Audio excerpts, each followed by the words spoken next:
Todos estamos familiarizados con la variación cíclica del clima.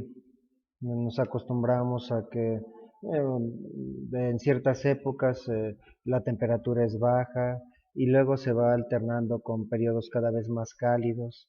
Y bueno, esa variación en los climas, que es gradual durante todo el año, la clasificamos en cuatro fases o en cuatro etapas, las estaciones del año. Pero, ¿qué es lo que produce esa variación en los climas? ¿A qué se deben las estaciones del año? Bueno, es muy probable que sepas que el planeta orbita alrededor del Sol siguiendo una trayectoria elíptica, es decir, la órbita del planeta es elíptica y que además el Sol no se encuentra en el centro de esa elipse, sino que se encuentra ubicado en uno de dos puntos especiales de las elipses que se llaman focos y que está más cargado a un lado de la elipse que del otro.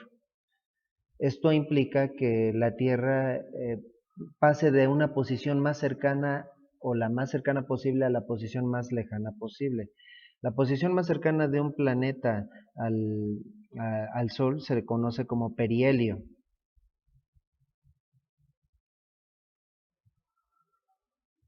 Y la posición más lejana de cualquier planeta al Sol se conoce como afelio. Bueno, pues con base en ese conocimiento, algunos consideran que esa diferencia de distancias es lo que produce la variación de climas. ¿Será así? Bueno, entonces si se piensa así, entonces seguramente se razonará que cuando se está en el perihelio estamos en verano y que cuando el planeta está en el afelio estamos en invierno. Sin embargo, esta hipótesis se descarta fácilmente por el hecho de que no se tiene la misma estación del año en los dos hemisferios del planeta. Tal vez lo sabías o tal vez no, pero cuando en el hemisferio norte estamos en verano, en el hemisferio sur se está en invierno y viceversa.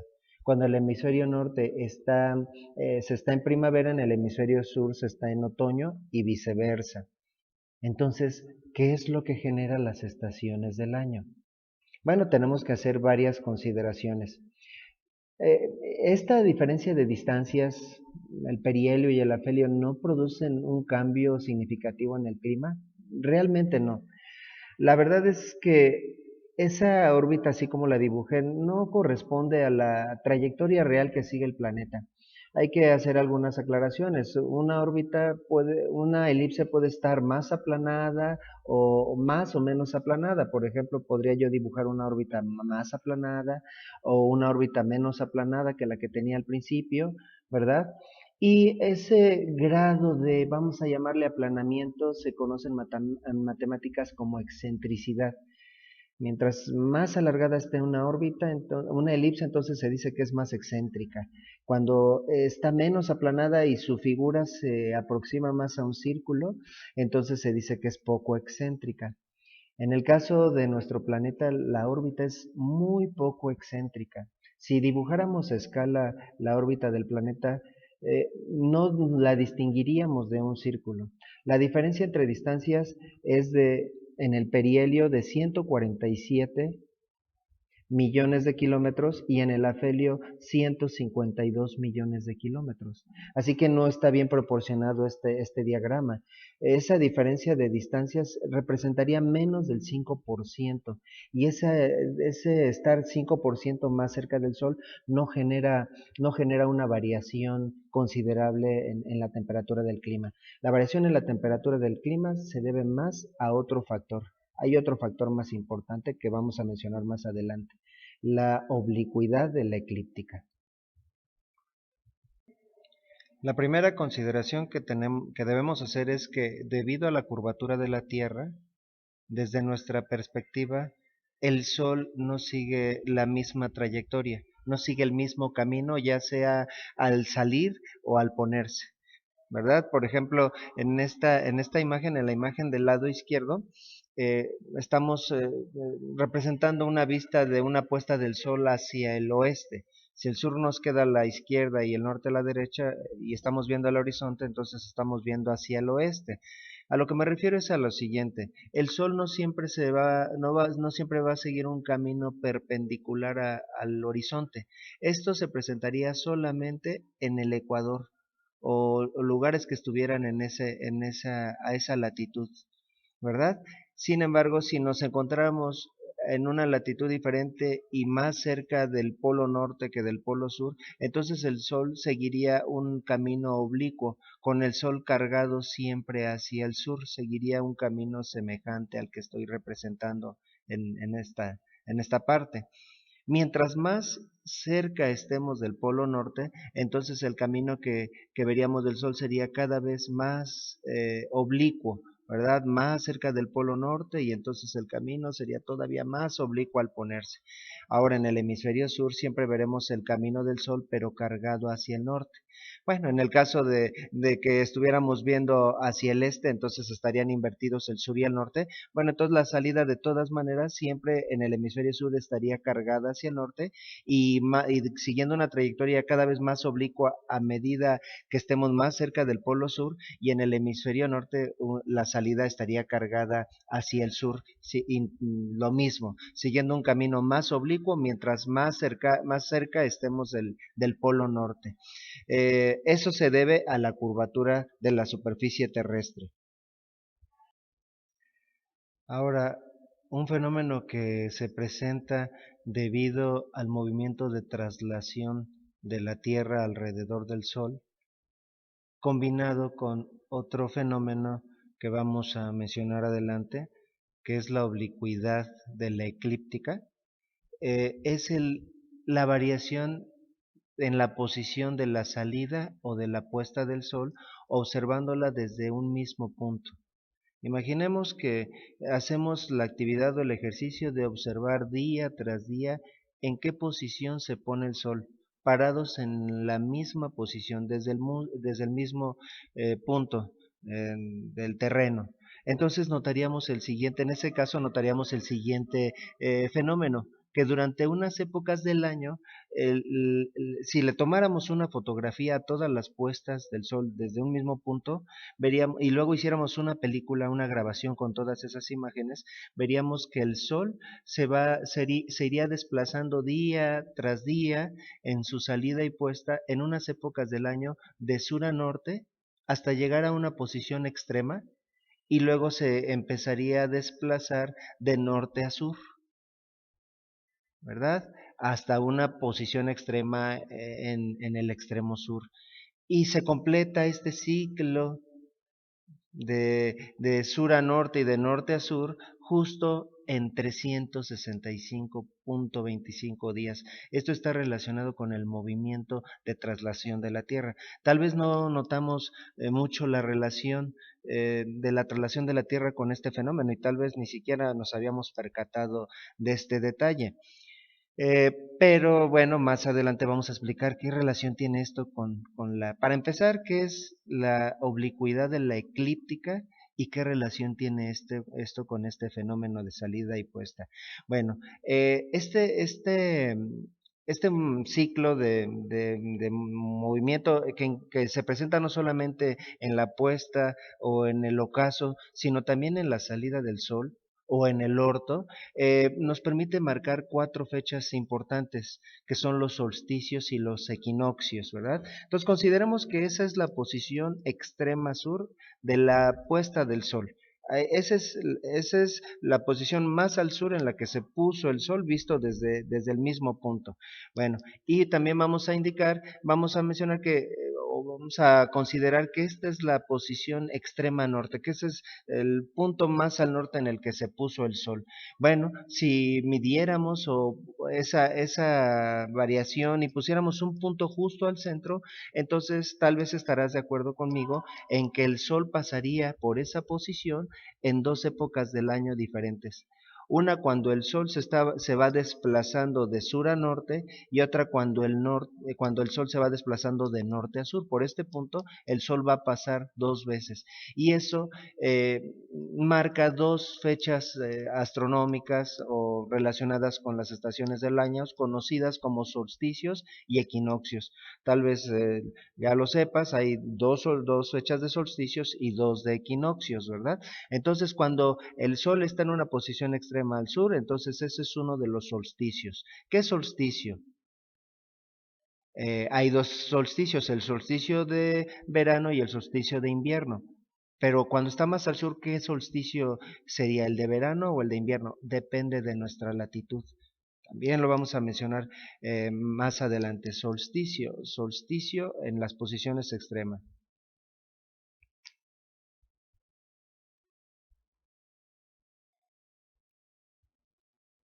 Y en ese ciclo el Sol, cuando se pone justo en la posición intermedia, eso marca una fecha astronómica conocida como el equinoccio.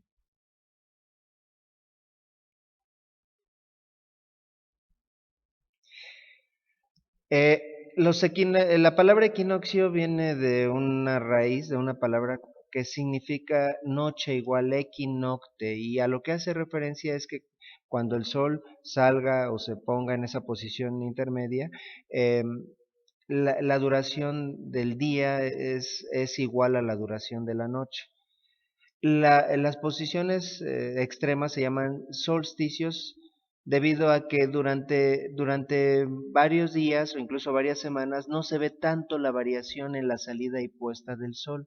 Cuando el sol en ese ciclo va por la posición intermedia es donde notamos una mayor diferencia en su posición de salida o puesta día tras día. Cuando está en los extremos parece que durante muchos días el sol no cambió, se quedó estático y de ahí viene la palabra solstaticus y de ahí la palabra en español solsticio, lo cual quiere decir sol quieto, ¿verdad? Bueno, pero ¿qué relación tiene que ver esto con la oblicuidad de la eclíptica? En primer lugar, tenemos que definir qué es la oblicuidad de la eclíptica. También hay que señalar que en este fenómeno se sigue cumpliendo lo que habíamos mencionado anterior. El camino que sigue el Sol al ponerse o al salir no siempre es perpendicular a la superficie terrestre, salvo en el ecuador. Así que tal vez si estuviéramos en una posición más cercana al polo norte, el Sol podría seguir este camino hasta al ponerse, ¿verdad? En este solsticio y seguiría caminos paralelos a lo largo del año, aunque ese camino se iría recorriendo gradualmente de día a día, ¿verdad? Entonces, el camino sería paralelo, pero cada vez más cargado hacia el norte hasta el aproximarnos al otro solsticio y luego nuevamente un movimiento con la misma inclinación, pero cada vez recorriéndose más hacia el sur, ¿verdad? Ya sea tanto en la salida o en la puesta. Ahora, si estuviéramos en un punto más cercano al hemisferio sur, entonces, bueno, también el Sol seguiría un camino oblicuo, pero cargado hacia el norte, ¿verdad? Esto tiene que ver más bien con la curvatura de la Tierra. Este fenómeno luego sería entendido y aprovechado por las culturas antiguas para hacer edificaciones como las pirámides u otro tipo de edificaciones o estructuras antiguas para marcar estos eventos astronómicos. Por ejemplo, se tenían en algunos casos sistemas de tríadas de pirámides. Una era el punto de observación y las otras dos pirámides, las posiciones por las que se ponía el sol justo en cada uno de los solsticios. Por ejemplo, una situación semejante podría ser como esta imagen que estamos viendo, en la que tiene tres puntos conspicuos o que sobresalen de los demás y que podrían aprovecharse para que se fijara un punto de observación de tal manera que el sol se viera ponerse por uno de esos puntos en uno de los solsticios, por el punto intermedio durante los equinoccios y en el último punto sobresaliente en el otro de los solsticios, ¿verdad? En ese ciclo anual que habíamos mencionado. Algunas edificaciones, por ejemplo, incluso algunas eh, pirámides mayas en la parte superior tenían una especie de abertura o de puerta que no conducía a ningún lado, por donde se tenía que ver descender el sol, ponerse o salir desde otro punto de observación en uno de estos eventos astronómicos.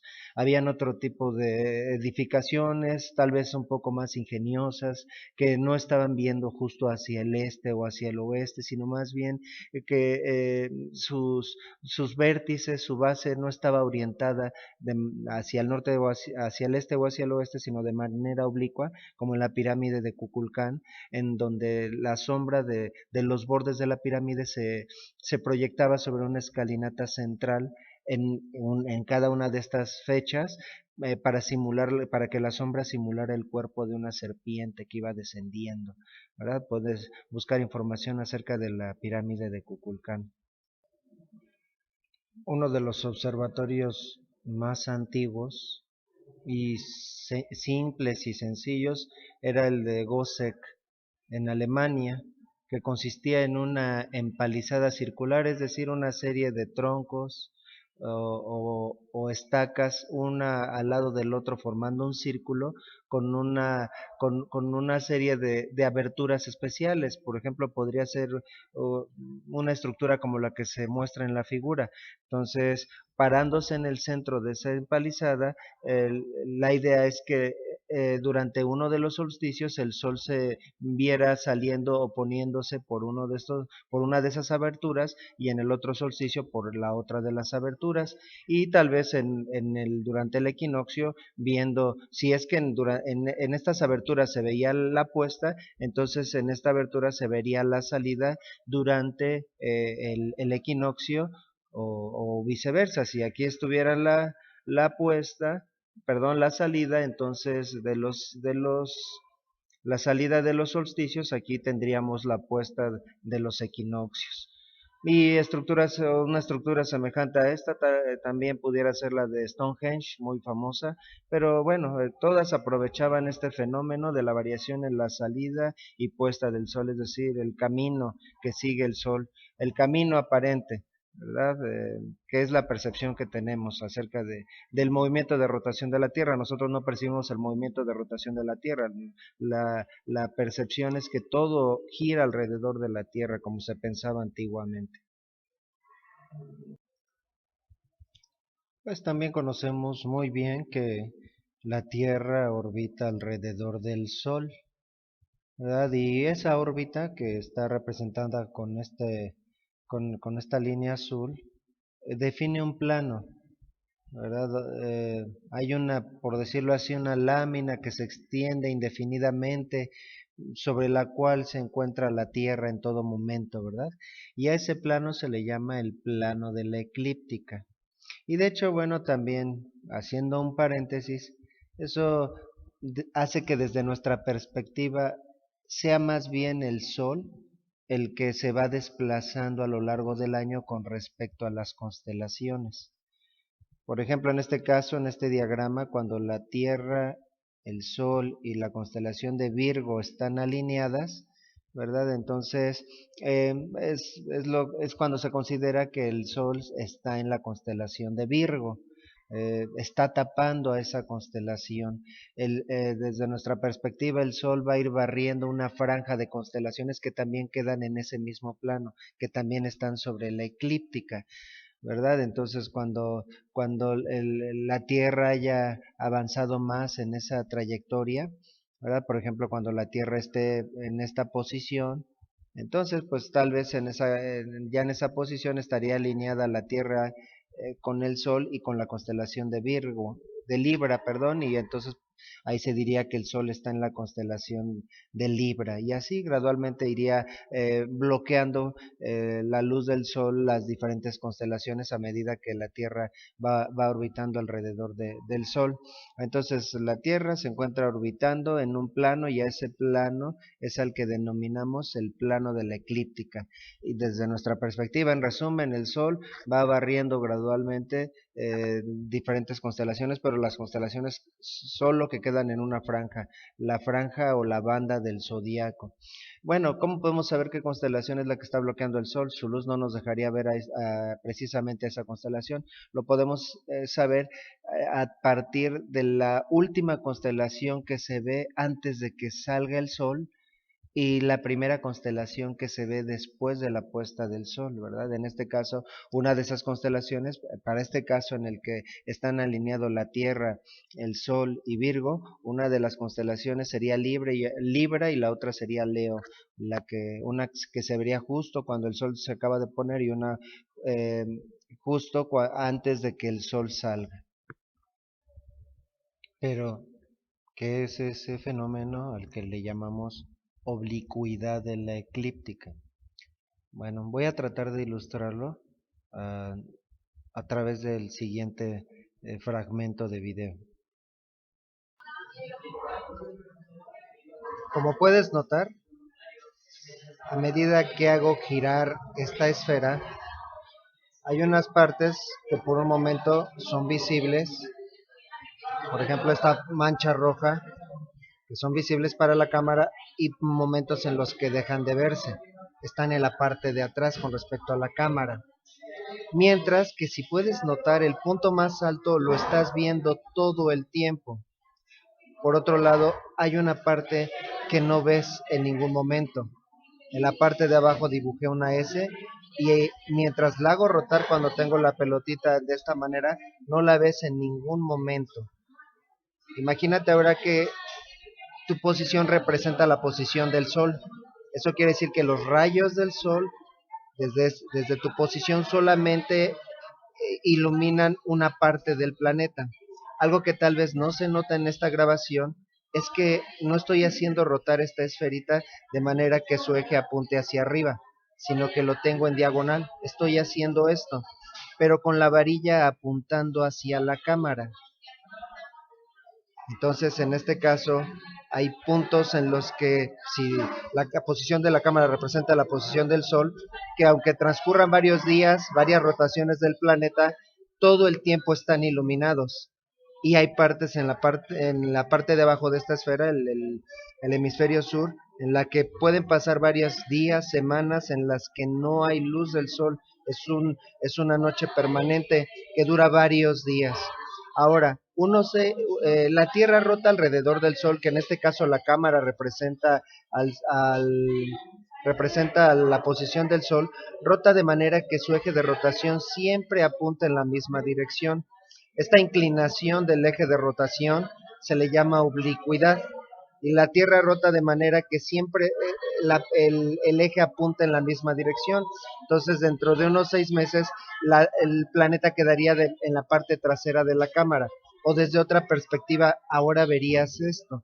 Entonces, eso quiere decir que habrían puntos del hemisferio sur que serían permanentemente visibles, mientras que en el hemisferio norte, el polo norte, estaría oculto por varios días. Esta es la posición en la que estamos en verano o se está en verano en el hemisferio sur y en invierno en el hemisferio norte. Los rayos de sol le llegan de manera más directa al hemisferio sur que al hemisferio norte y esta es la posición en la que se está en verano en el hemisferio norte y en invierno en el hemisferio sur. Los rayos del sol iluminan una mayor extensión del hemisferio norte que del hemisferio sur. Cuando la Tierra está rotando en esta posición, de tal manera que el eje no apunta ni de manera directa, sino de manera paralela a la cámara, entonces la luz se reparte prácticamente por igual entre el hemisferio norte y el hemisferio sur. Esto es lo que determina la oblicuidad del planeta, las estaciones del año y las variaciones de los climas, como voy a explicar a continuación. Como bien sabemos, la Tierra rota alrededor de un eje, el eje de rotación de la Tierra, de tal manera que en su movimiento de traslación alrededor del Sol, ese eje siempre apunta en la misma dirección, hacia la estrella polar. Un plano perpendicular a dicho eje y que divide a nuestro planeta en dos hemisferios es a lo que le llamamos el plano del ecuador. Resulta que ese eje no es perpendicular a la eclíptica, sino que tiene una cierta inclinación con respecto a esta, de tal manera que el ecuador forma un ángulo de aproximadamente 23 grados y medio con respecto a la eclíptica. A este fenómeno es al que le denominamos oblicuidad de la eclíptica. También este fenómeno, este efecto, hace que la luz no se distribuya, la luz del sol no se distribuya de manera homogénea entre los dos hemisferios en cualquier época del año. Por ejemplo, mirando desde el sol, en una época del año solo es visible, como se muestra en el diagrama, solo es visible el hemisferio sur. Por más que rote la Tierra, el hemisferio sur siempre será visible desde el Sol, o viéndolo desde otro punto de vista, los rayos del Sol solo iluminarán el polo sur y no el polo norte. Unos 6 meses después va a pasar lo contrario. Cuando la Tierra se encuentre más o menos en esta posición, mirando desde el Sol, solamente será visible el polo norte y no el polo sur. Por más que rote la Tierra, no será visible el polo sur. Y el polo norte no puede ocultarse de los rayos del sol. Tenemos una noche indefinida o un periodo largo de oscuridad en el hemisferio sur y de luz permanente en el hemisferio norte. En este caso, para la última posición de la Tierra que puse, se estaría en verano en el hemisferio norte y en invierno en el hemisferio sur. Y en el primer caso, el que teníamos al principio en la imagen, sería verano en el hemisferio sur e invierno en el hemisferio norte. Así que en los polos tenemos una situación muy interesante. Tenemos un día que dura 6 meses, un atardecer que dura más de un mes y casi 3 meses de noche oscura, y luego un largo amanecer. En otras palabras, el hemisferio cuyo polo está iluminado por el sol va a recibir mucho más luz y tendrá días más largos y noches más cortas. En ese hemisferio será verano. Por eso en la posición de la Tierra a la derecha será verano en el hemisferio sur y en la posición del lado izquierdo será verano en el hemisferio norte. Es decir, en esas épocas del año dichos hemisferios reciben mucho más energía solar. En el caso del otro hemisferio, las noches van a ser más largas, van a recibir menos energía solar, lo cual hará que la temperatura sea más baja, es decir, el invierno. Hay 4 posiciones de nuestro planeta en su recorrido o su tránsito alrededor del Sol, en los que se producen los fenómenos conocidos como solsticios o equinoccios. La explicación que voy a mencionar a continuación está referida al hemisferio norte. Para entender lo que pasa en el hemisferio sur, tendríamos que hacer lo siguiente. Si digo a continuación de norte a sur, en el hemisferio sur, ahí sería de sur a norte. Cuando diga verano, en el hemisferio sur es invierno y viceversa, y cuando diga otoño, en el hemisferio sur es primavera y viceversa. Así que este ciclo empieza en septiembre, ¿verdad? Aquí vemos en este diagrama la posición el 23 de septiembre, cuando el Sol en esa variación en su salida y puesta está recorriéndose de norte a sur, en ese ir y venir, en su orto y su ocaso, y en esta fecha se produce el equinoccio de otoño. También en diciembre, cuando el Sol alcanza su máximo alejamiento del ecuador hacia el sur, hacia el norte, cuando lo vemos salir más al norte que todo el año, se origina el solsticio de invierno. En este día se produce el día más corto y la noche más larga. También eso tendríamos que invertirlo con relación al hemisferio sur. Si estamos hablando del hemisferio sur, cuando diga largo sería corto y viceversa. Luego, en marzo, tenemos el equinoccio de primavera. Cuando el sol está cruzando en ese recorrido, se encuentra a la mitad y está cruzando de norte a sur.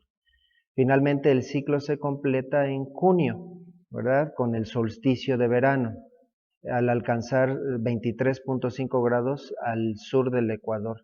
Y se tiene el día más largo y por ende la noche más corta del año. Con este esquema lo que pretendo indicar o aclarar es que eh, las estaciones del año no tienen que ver con la cercanía, vamos a llamarla así, o la lejanía de nuestro planeta al Sol. Son independientes. Aquí se nos marcan las fechas tanto de los solsticios y los equinoccios con relación al hemisferio norte y también las fechas en las que nuestro planeta está en el perihelio y en el afelio. Nota que en el perihelio, bueno, y además el verano de qué podríamos decir, el verano está relacionado con que el planeta esté en el perihelio, pero el verano de qué hemisferio, del hemisferio norte o el hemisferio sur, como hemos mencionado, las estaciones están invertidas. Entonces, en este esquema podemos notar que nuestro planeta, el primer número representa el día, el segundo número representa el mes. Nuestro planeta pasa por el perihelio, su posición más cercana al Sol, el 2 de enero, cuando estamos en invierno. Acabamos de iniciar o tiene poco de haberse iniciado la estación de invierno, el 22 de diciembre, ¿verdad? Y bueno, el 2 de julio, ¿verdad? Es cuando nuestro planeta pasa por el afelio. Está en la posición más lejana cuando en el hemisferio norte estamos más bien más cerca del verano. Así que la cercanía o lejanía de nuestro planeta al Sol no tiene que ver con las estaciones del año. Tal vez una forma sencilla de entender todo lo que estamos explicando es eh, nuestra percepción.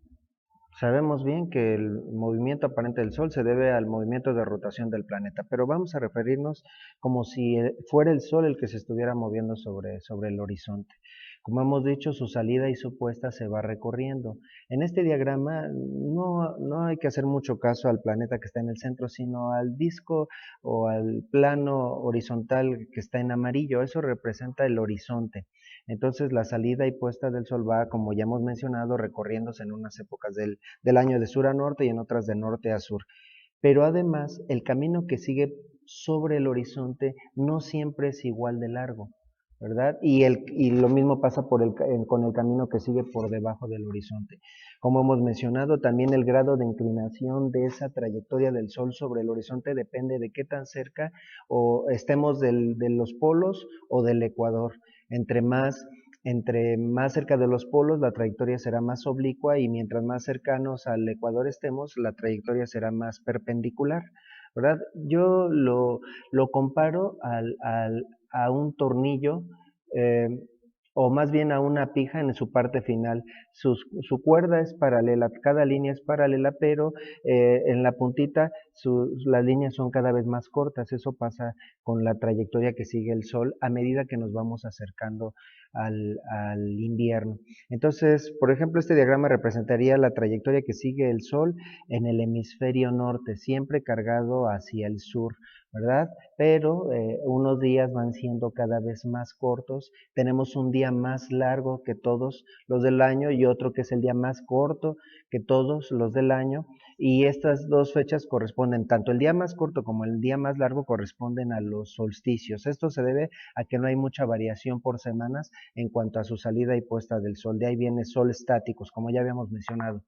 En este caso, el día más largo es el solsticio de verano y el día más corto del año es el solsticio de invierno, que está invertido en el hemisferio sur. Por debajo del horizonte, su recorrido será más corto en verano, la noche más corta, y en el invierno, el solsticio de invierno, su trayectoria por debajo del horizonte será la más larga del año.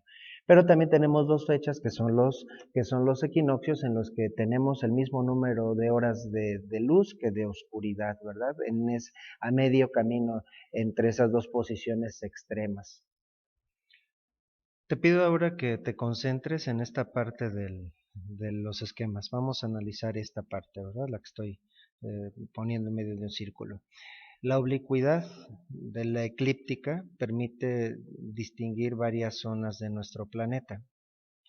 A 23 grados y medio aproximadamente medidos desde el Ecuador, tanto hacia el norte como hacia el sur, se encuentra una línea imaginaria que se conoce como el Trópico de Cáncer y hacia el norte y el Trópico de Capricornio hacia el sur. ¿Qué característica tienen? Solo en las regiones que quedan comprendidas entre los dos trópicos, el Sol puede ubicarse en el cenit, es decir, medido a 90 grados justo por sobre nuestra cabeza. ¿Verdad? En las regiones que están más al norte del trópico de Cáncer o más al sur del trópico de Capricornio, la trayectoria del Sol es tan oblicua que en ningún día del año se puede poner o se puede ubicar el Sol en el cenit. ¿Verdad? Bueno, entonces a medida que nos vamos alejando más a los polos, como hemos estado indicando, la trayectoria del Sol es cada vez más oblicua. Por un ángulo de unos 66 grados y medio hacia el norte nos encontramos en una región conocida como el Círculo Polar Ártico o las zonas polares en los puntos extremos. Y con ese mismo ángulo, pero hacia el sur, 66 grados y medio aproximadamente, se encuentra el Círculo Polar Antártico. ¿Qué características se tiene? A partir de esa franja podemos tener periodos de 24 o más horas continuos de oscuridad sin que salga el sol o sin que se ponga el sol en verano. A medida que nos vamos acercando más hacia los polos, ese periodo puede irse incrementando y llegar a ser hasta de meses en los que el sol no se pone y meses en los que no sale el sol por el horizonte, ¿verdad? Entonces, justo en esa franja, en el círculo polar ártico y en antártico, cuando inicia el verano, se va a tener un día en el que el sol va a ir levantando de una manera muy oblicua, sale por el este de una manera muy oblicua, casi rodeando todo el horizonte, sin levantar mucho, para volver a regresar por el mismo punto por el que salió, haciendo una especie de patito. Está a punto de ponerse y luego vuelve a levantarse, ¿verdad? Ese sería lo que marcaría el inicio del verano, justo en esa línea, ese ángulo.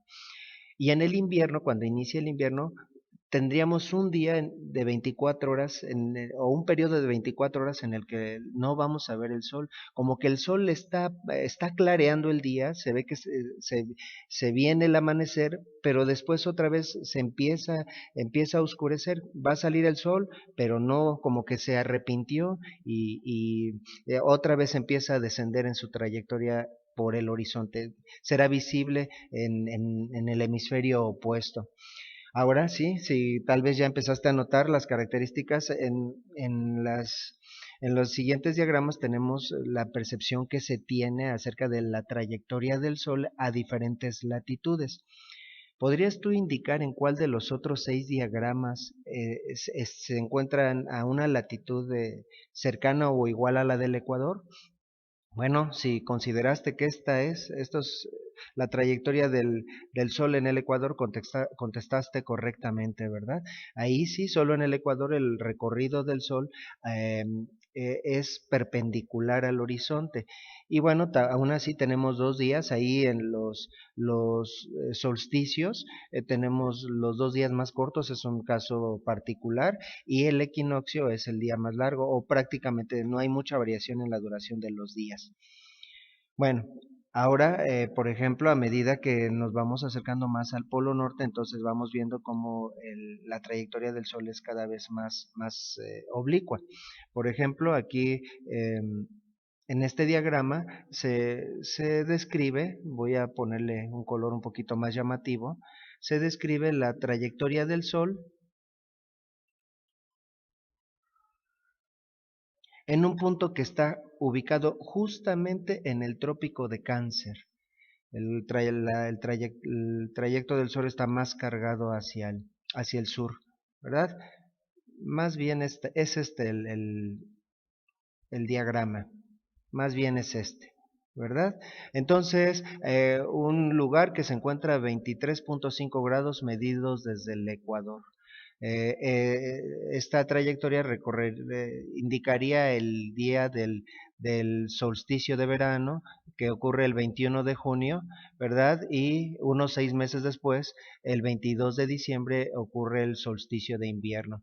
Luego, a mitad de esa fecha, de ese recorrido, el 21 de marzo, ¿verdad? Se encuentra el equinoccio de primavera, y el 23 de septiembre el equinoccio de otoño. Entonces, esa sería nuestra percepción. A veces el recorrido es más largo y a veces es más corto.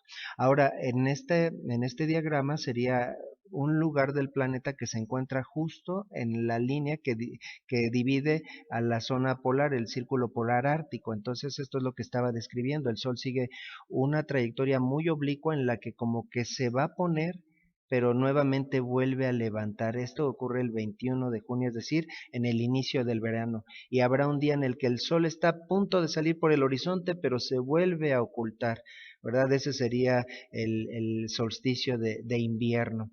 Entonces ahí vamos viendo cómo la trayectoria es cada vez más oblicua a medida que nos vamos acercando más hacia el polo norte.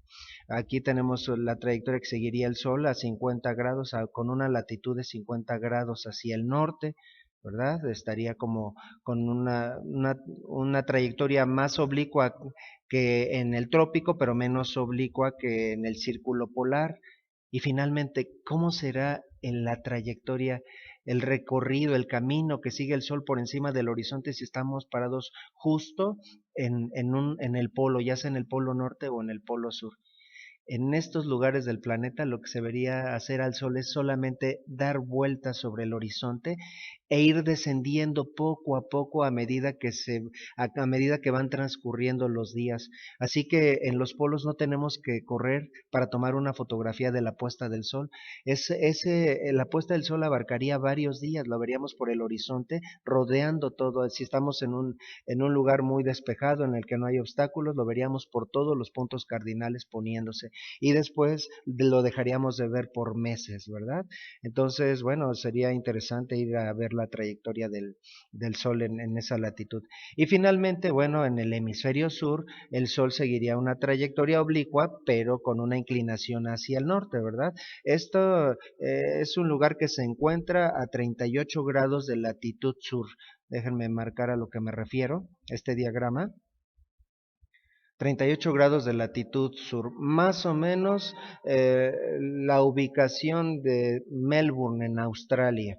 Sí, entonces, bueno, es la misma idea, pero ahora con el sol cargado hacia el norte, como hemos estado diciendo. Nota que el 21 de junio, cuando tenemos el día más largo en el hemisferio norte, en el hemisferio sur se tiene el día más corto. Y el 22 de diciembre, ¿verdad? El 22 de diciembre, eh, cuando es el día más corto en el hemisferio norte, se tiene el día más largo en el hemisferio sur, ¿verdad? Entonces, ahora sí, ya tal vez con estos diagramas tengamos una idea más clara acerca de la variación de las estaciones del año.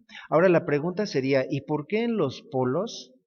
¿Por qué en los polos en donde se tienen periodos tan largos de luz, por qué el clima no se vuelve muy caluroso? Porque los rayos del sol llegan a la superficie terrestre de una manera muy rasante.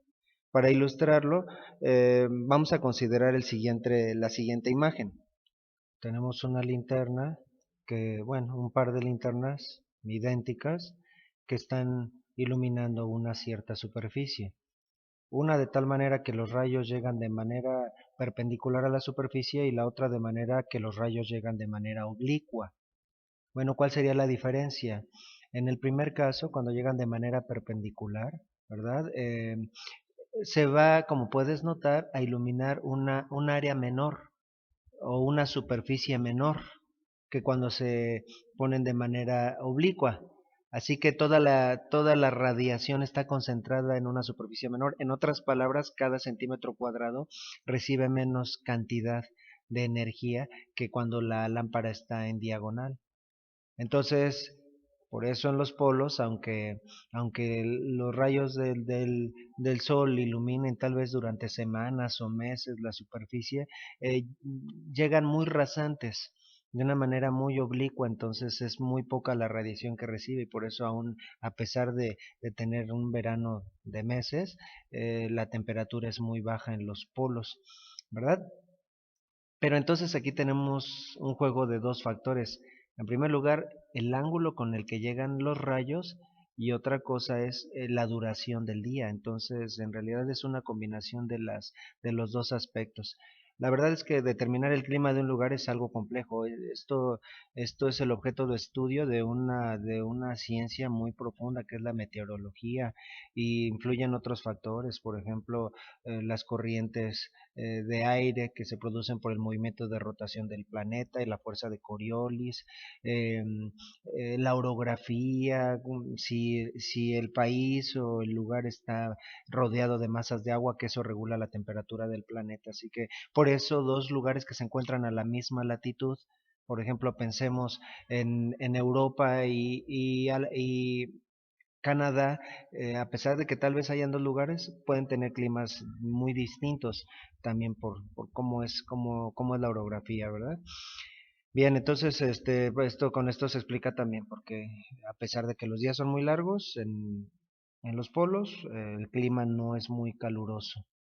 También tomando en cuenta lo que establece la segunda ley de Kepler, esto es que los planetas no se mueven con la misma rapidez a lo largo de toda su trayectoria alrededor del Sol, sino que van más rápido cuando pasan por el perihelio y más lento cuando pasan por el afelio. Esto implica que a pesar de que las cuatro posiciones de la Tierra que marcan el inicio de las estaciones o estos eventos astronómicos conocidos como solsticios y equinoccios prácticamente están equidistantes, no transcurre el mismo número de días entre una posición y la otra. En concreto y en resumen, por lo que dice la segunda ley de Kepler, las, las estaciones, las cuatro estaciones no duran exactamente lo mismo. Aproximadamente tienen una duración de un cuarto de año, pero no exactamente. Algunas estaciones tienen una duración ligeramente mayor y otras ligeramente menor. Por otro lado, también la entrada de las estaciones tiene ligeras variaciones por perturbaciones del planeta en su órbita y también por el desfase que se va haciendo año con año de unas 6 horas, que finalmente se hace como un ajuste de un día cada 4 años. Así que, en resumen, la fecha de entrada y duración de las estaciones estaría indicada por la siguiente tabla, ¿verdad? Dependiendo del hemisferio. Entonces, resumiendo, el equinoccio, que sería de primavera en el hemisferio norte y de otoño en el hemisferio sur, empieza el 20 o 21 de marzo y tiene una duración de 92.9 días. El solsticio de verano en el hemisferio norte corresponde al solsticio de invierno en el hemisferio sur. Empieza el 21 o 22 de junio y tiene una duración de 93.7 días. El equinoccio de otoño, hemisferio norte o de primavera en el hemisferio sur, inicia el 23 de septiembre y tiene una duración de 89.6 días. Y finalmente el solsticio de invierno o de verano en el hemisferio sur empieza el 23 de diciembre y dura 89 días. Finalmente, para el caso particular de México, la República Mexicana, podemos notar que algunos estados del país se encuentran más al norte del Trópico de Cáncer y otros más al sur. Entonces, en todos estos lugares que están indicados en amarillo, el recorrido del Sol es tan oblicuo que en ningún día del año el Sol se encontrará en el cenit, ¿verdad? Entonces, en estados como Durango, Zacatecas, parte de Zacatecas, el trópico parte a la mitad, el trópico de Cáncer divide a la mitad al estado de Zacatecas, en Tamaulipas, la mayor parte de Tamaulipas, prácticamente todo Nuevo León, ¿verdad? Y para ubicarnos más o menos el trópico de Cáncer, si ubicamos el estado de Nuevo León, el trópico de Cáncer pasaría en el límite de Nuevo León hacia el sur. Entonces, en todos esos estados el sol nunca estará en el cenit. Y bueno, ya todos los demás estados eh, que quedan por hacia el sur, de dicha línea, pues el Sol va recorriendo, va siguiendo trayectorias cada vez más perpendiculares o menos oblicuas con respecto a la superficie terrestre, y por eso estos lugares son más calurosos también en verano, ¿verdad? Bueno, aunque también hay otros aspectos que hay que tomar en cuenta, eh, como la orografía, ¿verdad? Que eso influye a veces más en el clima que incluso las estaciones del año. Bien, pues esto es un análisis de las estaciones del año. La verdad es que es muchísima información. Eh, es un tema muy interesante. Espero que se hayan aclarado algunas dudas al respecto, y también pues es un poco complicado hacer este video y que no cometa algún error, alguna omisión que haya hecho. Bueno, pues una disculpa de antemano. Este es el tema de las estaciones.